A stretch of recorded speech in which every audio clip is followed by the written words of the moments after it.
सभी साथियों को मेरा नमस्कार। स्वागत है आप सबका हमारे हम लीगल एक्सपर्ट्स की एक और नई वीडियो में। मैं अधिवक्ता एम आर मिश्रा आज आपके समक्ष एक और नया केस लेकर आया हूँ। ये केस संबंधित है अनुकंपा नियुक्तियों को लेकर और कोई साधारण केस नहीं है, बहुत ही रोचक लगा मुझे। इसमें जो कई तथ्य और बातें करी गई हैं और जिस चीज़ के इर्द गिर्द ये केस घूम रहा है, अंत में जो फैसला माननीय उच्च न्यायालय का आता है, ये भी अपने आप में बहुत ही मुझे तो रेयर लगा। तो शुरू करते हैं। इस केस का टाइटल मैं बता रहा हूँ, special appeal number 367 of 2024। Appellant हैं शिवदत्त शर्मा, रिस्पोंडेंट्स हैं यहाँ पे secretary Uttar Pradesh basic education state of UP, और काउंसिल फॉर एपेलेंट्स हैं यहाँ पे श्री राजेश कुमार जी और वरिष्ठ अधिवक्ता Rajesh Kumar Mishra. Council for respondent है हमारे CSC Yatendra. Council for respondent CSC Yatendra. तो यहाँ पे हम देखते हैं कि केस क्या है और क्यों ये बहुत रोचक मैं कह रहा हूँ आपको, और रेयर भी कह रहा हूँ। उसके पीछे कारण क्या है मैं आपको साथ में जजमेंट पढ़ते हुए बताऊंगा अपने नोट्स के माध्यम से, और क्या क्या बातें इसमें निकल के आती हैं। तो ये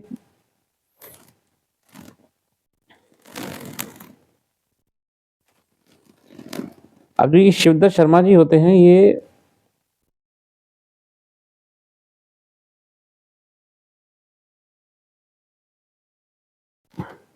ये कहानी शुरू होती है 1981 में। 1981 में शिवदत्त शर्मा जी उनके परिवार के सदस्य की मृत्यु के बाद अनुकंपा आधार पे नौकरी मिलती है। ठीक है, क्योंकि जूनियर हाई स्कूल में उनको बुलंदशहर में ये नौकरी मिलती है, मगर उस समय की उनकी क्वालिफिकेशन के हिसाब से उन्हें मिलती है चौकीदार की नौकरी। चपरासी कहिए, चौकीदार कहिए, उसकी नौकरी दी जाती है।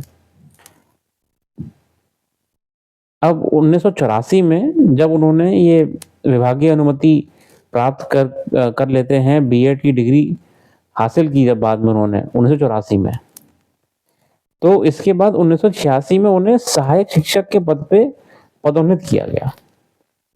ठीक है, 1981 से शुरू होता है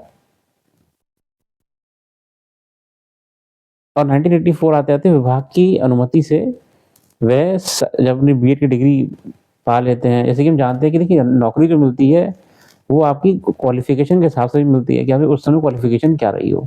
इनकी उस समय टीचर बनने की क्वालिफिकेशन नहीं थी, तो ये 84 आते आते जब बीएड वगैरह कर लेते हैं तब ये एलिजिबल हो जाते हैं शिक्षक के रूप में काम करने के लिए। तो विभाग इनको फिर 1986 में उन्हें सहायक शिक्षक के पद पर पदोन्नत कर देता है। ठीक है, अब आज की तारीख में ये केस क्यों उठा और क्या कारण रहा, तो लगभग जब 32 वर्ष की उनकी पूरी सेवा सर्विस हो जाती है, शिक्षण सेवा में काम किया, और 2019 में प्रधानाचार्य के पद पे 2019 आते आते ये प्रधानाचार्य के पद से सेवानिवृत्त भी हो गए।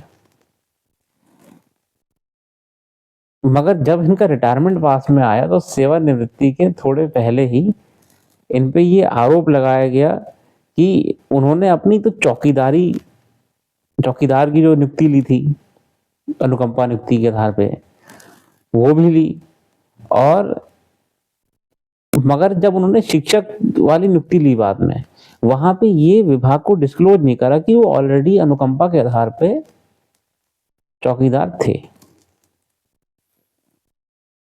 और इसी आरोप के आधार पर उनकी नियुक्ति ही विभाग ने रद्द कर दी कि आपने इन्फॉर्म नहीं करा कि आप पहले ले चुके हैं। जबकि इनका यह मानना है कि मैंने जब 84 में अपना बीएड कंप्लीट कर लिया तो मैंने विभाग की अनुमति से ही ज्वाइन कराया।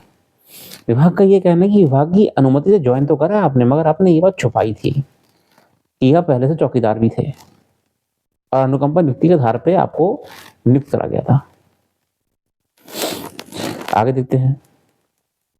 तो ये क्रक्स निकला पूरे केस का। जजमेंट भी पढ़ते हुए चलते साथ में। तो बेसिक फैक्ट्स तो मैंने आपको बता दिए। कि चौकीदार के पद पे जूनियर हाई स्कूल बडगांव विकास क्षेत्र अरनिया बुलंदशहर में नियुक्त हुए थे। और बाकी कहानी वही है।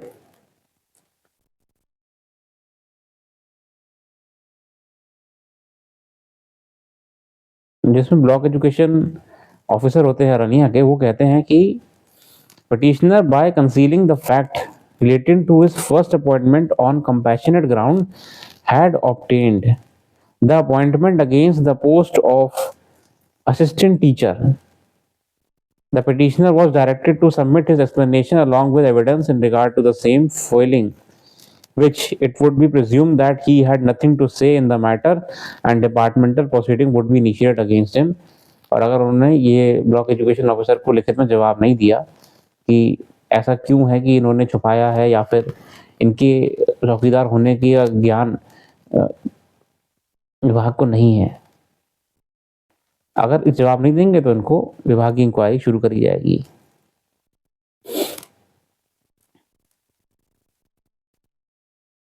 फिर शिवदत्त साहब होते हैं, ये अपना रिप्लाई करते हैं, जवाब देते हैं। He had applied for appointment on compassionate grounds as per his educational qualifications. However, he had given appointment on the post of Chaprasi Chowkidar, which was not as per his educational qualifications. It was further submitted that after obtaining permission from the department, the petitioner passed the B.Ed examination by taking leave without pay, LWP, and thereafter on the basis of a decision dated 3/7/1986 by the appointments committee for basic school, he was given appointment as trained assistant teacher। और 3 जुलाई 1986 में appointments committee के आदेश के बाद ही इनको assistant teacher की नियुक्ति दी गई थी। And he took charge on the set post on 16 अगस्त 1986, और 16 अगस्त 1986 को उन्होंने इस पे अपना चार्ज ले लिया था। It was stated that he had not concealed any fact from the department and that as he was to attain the age of superannuation on 31 जनवरी 2019, और इस बात की कोई भी चीज छुपाई नहीं गई थी और एज की सुपर एनुएशन अचीव कर ली है उन्होंने 31 जनवरी 2019 को, and was to retire on 31 March 2019। पूरी सर्विस इतने साल देने के बाद उनका रिटायरमेंट भी अब नजदीक आ चुका है।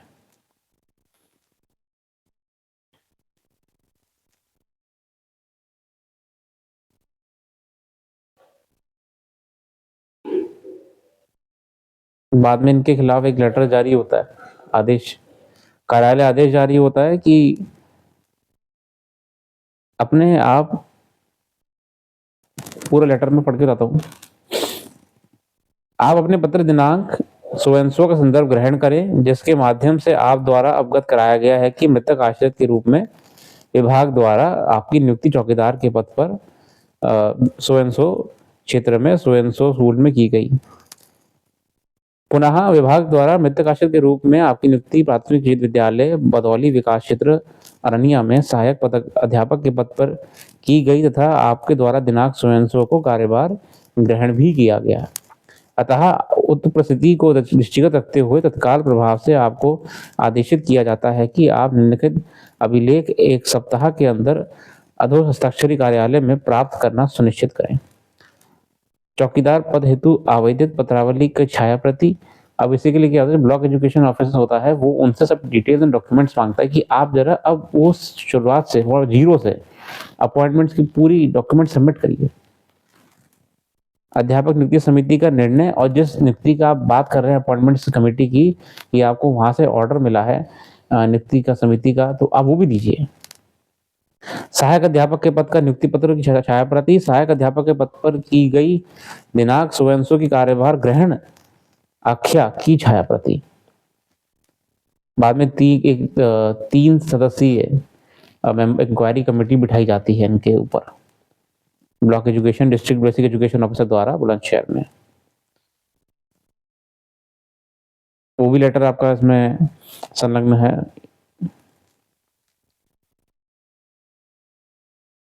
The inquiry committee submitted an inquiry report, जब इन पर इंक्वायरी बैठती है 28/3/19 को, रिपोर्ट आती है before district education officer, a copy of the inquiry report was placed before the writ court along with a counter affidavit filed on behalf of the respondents. Certain extracts of the first inquiry report which have been noticed, बाद में उसी inquiry की report court के सामने भी पेश करी जाती है कि ये पॉइंट्स इंक्वायरी कमेटी ने कंसीडर करे हैं।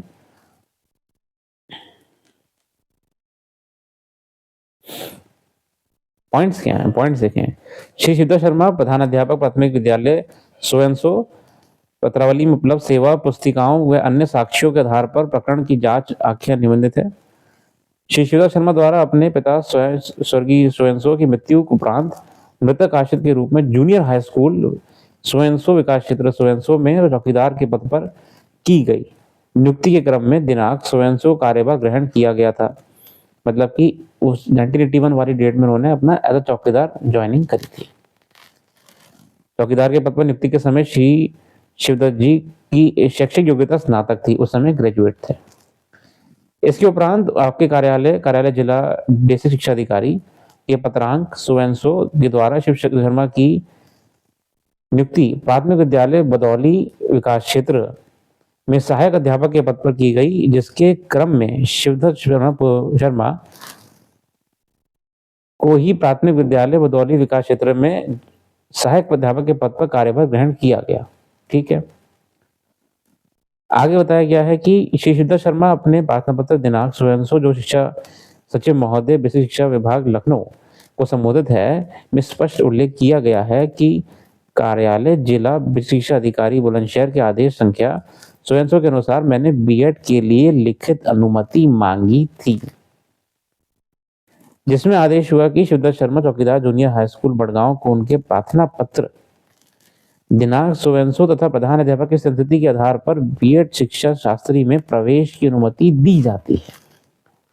इसके बाद मैंने वर्ष सोयनसो में अपनी बीएड शिक्षा शास्त्री में प्राप्त की। श्री शिव शर्मा द्वारा उक्त में संबंधित कोई भी साक्ष्य संलग्न नहीं किया गया है। ये इंक्वायरी रिपोर्ट में आया है कि आपने कोई भी चीज ऐसी यहाँ पे संलग्न नहीं करी है, जो जैसा हमें बताना चाह रहे हैं। श्री शर्मा द्वारा अपने प्रार्थना पत्र दिनांक सोयनसो शिक्षा सचिव महोदय बेसिक शिक्षा विभाग लखनऊ को संबोधित है में स्पष्ट उल्लेख किया गया है कि सहायक अध्यापक के पद पर मेरी नियुक्ति मेरे आवेदन पत्र में और मेरी योग्यता के अनुसार प्रदान की गई है, ना कि मृतक आश्रित के रूप में या किसी अन्य कारण या लाभ देकर सहायक अध्यापक के पद पर नियुक्त किया है। यह नियुक्ति प्रार्थी की उसकी योग्यता के मानदंडों को देखकर और मुझे सहायक अध्यापक पद के लिए उपयुक्त एवं योग्यता को देखकर दी गई है। ये उन्होंने कहा है कि मेरी एलिजिबिलिटी के आधार पर दी गई है। श्री शिवदत्त शर्मा द्वारा आवेदन संबंधित कोई भी साक्ष्य संलग्न नहीं किया गया है, और जो ये बात उन्होंने कही है इसके लिए भी कोई एविडेंस नहीं दिखाया है। आगे पूरी कहानी है, उस पर हम नहीं जाएंगे। On the basis of inquiry report and the available facts, the district basic education officer by an order it was impugned in the writ petition cancelled the appointment of the petitioner with immediate effect। और इस पूरी स्पष्टीकरण से जब satisfied नहीं होते हैं district basic education officer, तो वो उनकी अपॉइंटमेंट को कैंसिल कर देते हैं।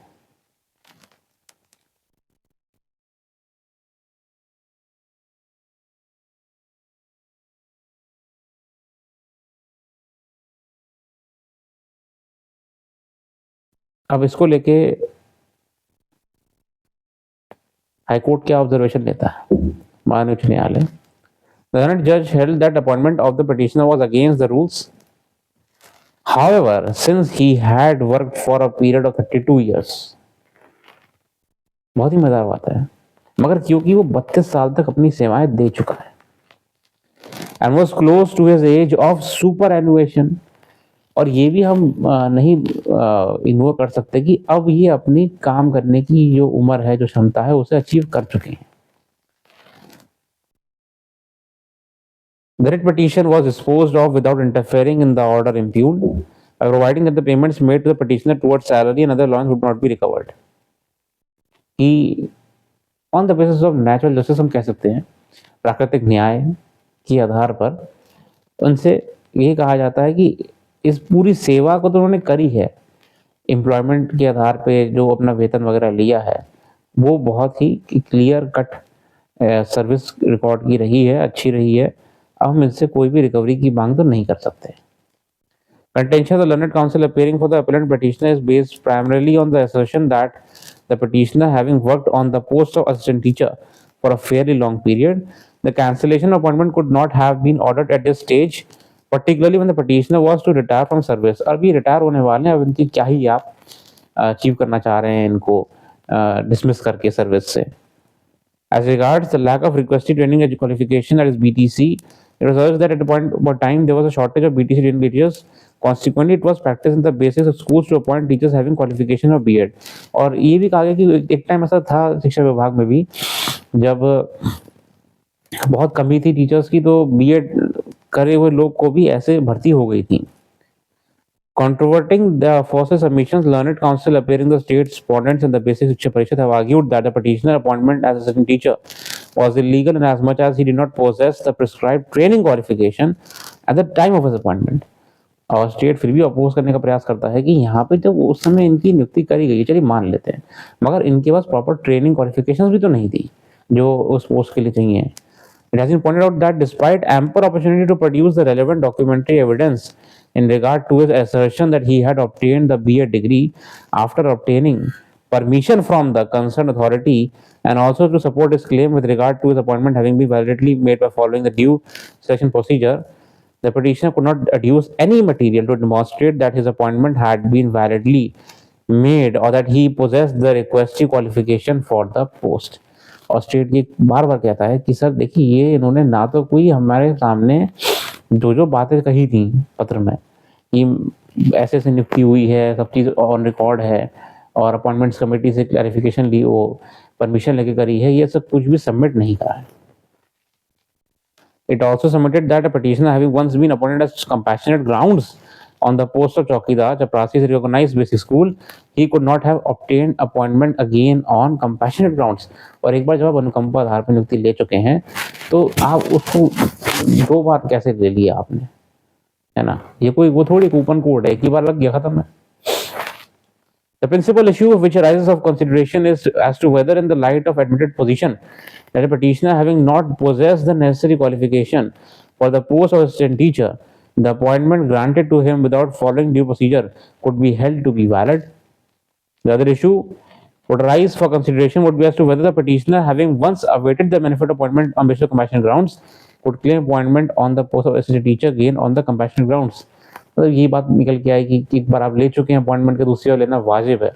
उससे लेके यहाँ पे कई केस लॉ डिस्कस करे हैं, state of Rajasthan versus Umrao Singh और Krishna Kumar Pandey versus state of MP. मैं उसमें नहीं जाऊँगा, आप इसके बारे में हमारी वेबसाइट पर पढ़ सकते हो, ब्लॉग डिटेल में पूरा, लिंक इसका डिस्क्रिप्शन में मेंशन करा हुआ है मैंने, ज़्यादा समय नहीं लेंगे हम इसमें।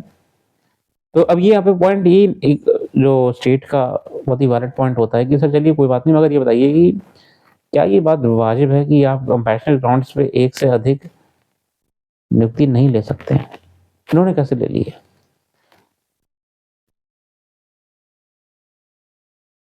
तो तमाम केस लॉस को भी जब कंसीडर करा जाता है, तो जब स्टेट भी ये सब पॉइंट सकता है। Learned single judge has taken due note of the fact that despite opportunity, the petitioner could not adduce any evidence to demonstrate that his appointment on the post of assistant teacher had been made after following the relevant statutory rules.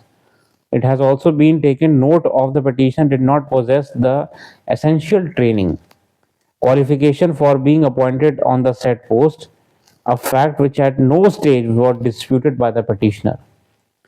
Having regard to the first question, we are of the view that order dated 28 March 2019 cancelling the appointment of the petitioner, मतलब जो 28 मार्च को basic शिक्षा विभाग से order आता है कि इनकी नियुक्ति ही गलत है और कैंसिल करी जाती है। Assistant teacher cannot be faulted on both counts, that is, one, the petitioner having admittedly not possessed the requested training qualifications prescribed under the relevant rules, कि पहला कि उन्होंने प्रॉपर ट्रेनिंग भी नहीं ली थी ये असिस्टेंट टीचर का पद ग्रहण करने के लिए एलिजिबल ही नहीं है। दूसरा, the petitioner have earlier been appointed on compassionate ground on the post of चौकीदार चपरासी has the said right to claim appointment on compassionate ground should exhausted and would not open the petitioner to seek appointment to the post of assistant teacher. तो दूसरा point जो यही आपके सामने अभी भी चल रहा था कि एक बार जब ले चुके अनुकंपा दाखिल की तो दूसरी बार नहीं ले सकते हैं।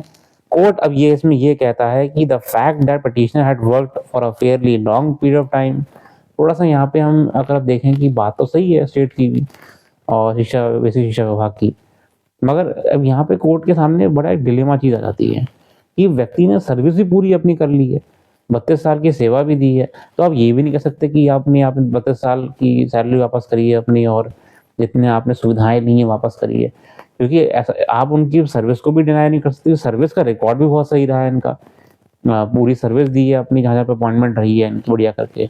तो कोर्ट यहाँ पे ऑप्ट करता है थोड़ा सा नेचुरल जस्टिस की तरफ, एक प्राकृतिक न्याय। कोर्ट ये कहता है the fact a petitioner had worked fairly long period has been duly taken note by the learned single judge. Accordingly, while disposing of the petition without interfering in the order impugned, it has been provided that payments made to the petitioner towards salary and other allowances were not to be recovered. इनको recover अब नहीं करा जाएगा।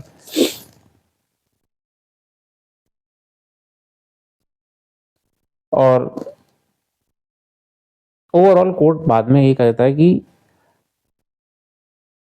the judgment of the learned single judge is based on appreciation of the facts and the materials of the record, and after recording congent reasons, we are not persuaded to take a different view in the matter। और ये अंतिम फैसला है अपने आप में। The appeal is devoid of merit and is accordingly dismissed, और appeal is devoid of merit and is accordingly dismiss करके ये आपकी डिसमिस कर दी जाती है और उनको सम्मान के साथ रिटायरमेंट होने दिया जाता है। तो इसे कंक्लूड करेंगे अगर हम, क्या क्या पॉइंट्स हैं, बहुत ही प्रिसाइज मैनर में क्या पॉइंट्स हमारे सामने हैं, क्या हुआ इस केस में। तो मामला तो इसमें इसी बात पर था ना कि शिवदत्त शर्मा जी जो थे उन्होंने दोहरी नियुक्ति ली है अनुकंपा के आधार पे, और इनकी नियुक्ति भी अवैध है, लीगल नहीं है। यही सवाल हमारे कोर्ट के सामने आ गए थे। कोर्ट को ऑब्जर्व जो करना पड़ा कि क्या 30 साल से अधिक वर्ष वाली सेवा को एकदम से निरस्त कर दिया जाए, जीरो कर दिया जाए, क्योंकि अगर हम सेवा का भी रिकॉर्ड देख रहे हैं तो वो ओके है। और क्या इस चीज को भी एड्रेस नहीं करा जाए कि इस पूरे जो सेवा उन्होंने इतने सालों में दी है वो भी बहुत ही अच्छे रिकॉर्ड के साथ रही है। क्या ये न्याय संगत होगा? और यहाँ पे सवाल फिर विभाग पे भी खड़े होते हैं कि क्या विभाग का ऑडिटरी मैकेनिज्म इतना कमजोर है कि 30 साल में ये पता नहीं लगा पाया कि नियुक्ति कैसे हो गई है। ये प्रश्न तो विभाग पे भी खड़ा होता है, और ये प्रश्न फिर उस हर व्यक्ति पे खड़ा होता है जो उस समय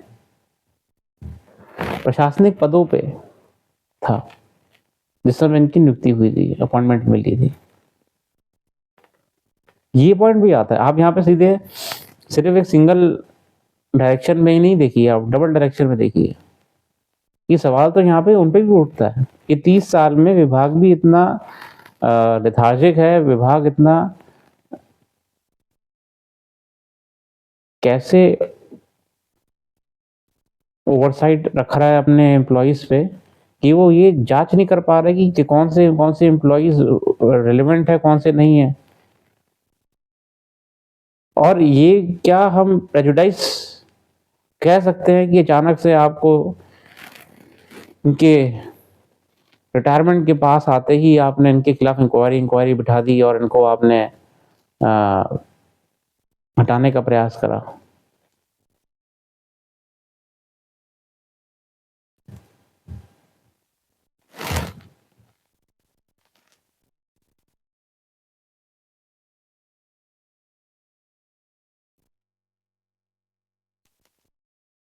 मतलब इतने लंबे समय के बाद क्या नियुक्ति की समीक्षा करना न्यायसंगत है। ये मेरा एक पॉइंट निकल के आया, जो मेरे को लग रहा है शायद ऑनरेबल जस्टिस ने भी सोचा ही होगा, तभी ये फैसला उन्होंने दिया है। तो ओवरऑल यहाँ पे हमने जो पॉइंट्स देखे बहुत ही बढ़िया था, बढ़िया जजमेंट लगा बहुत, और कुछ अलग है, कुछ रोचक, जैसे मैंने कहा आपको बहुत ही रोचक है अनुकंपा नियुक्ति को लेके, ये अच्छा लगा जजमेंट। इसी के साथ आप चाहे तो इसका बहुत ही समरी डिटेल में पढ़ सकते हैं,